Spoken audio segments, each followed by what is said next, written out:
left one spinning. This guy, the one closer to me, is going to spin. And then you're going to take the right one and just stop it. Instead of trying to stall it, just stop it. And then once it's stopped, keeping the left one spinning, you're going to take the right one and bowl. So you're bringing it up in the opposite direction while the left one is spinning. And that's the trick of the beginning of learning how to do it. Yes, good. Okay, there's multiple levels. The first level I would say is learning how to start and stop it independently. The second level is learning how to start and stop it independently with some level of precision on the plane. The third level is learning how to start and stop it independently with fewer and fewer and fewer rotations with the other hand so that it becomes a stall rather than a stop. I want you to, in your head, talk to your hands.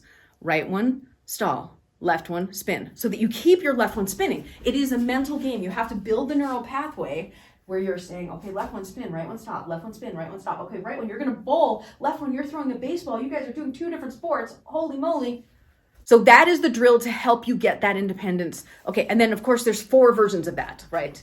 What we just did was, they're both overhand, and then we stop the right one, and then we bowl. And then we stop the right one, and we throw it like a baseball. And then we stop the right one, and we bowl, and we stop the right one, and we throw it like a baseball. That's version 1. Version 2 is, the right one keeps spinning. The left one stops, and you bowl. The left one stops, and you throw the baseball. The left one stops, and you bowl. The left one stops, and you throw the baseball. So that's version 2. Now, you can repeat the whole thing again in underhand. The right one is spinning, the left one stops, and then you throw the baseball. The left one stops, and then you bowl. The left one stops, and then you throw the baseball. The left one stops, and then you bowl. And then the last version is, they're both in underhand. The left one stays spinning. You stop the right one, you throw the baseball. You stop the right one, you bowl. You stop the right one, you throw the baseball.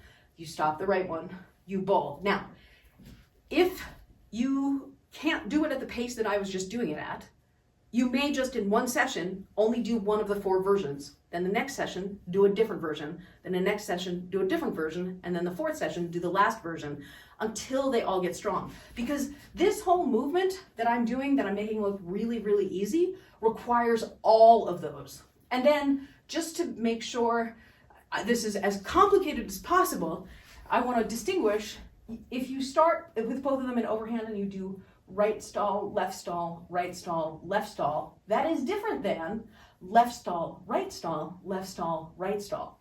So for ultimate control and technique and capacity and choice, you want to be able to do both of those versions, even though they seem like they're the same, but they actually, the order ends up different.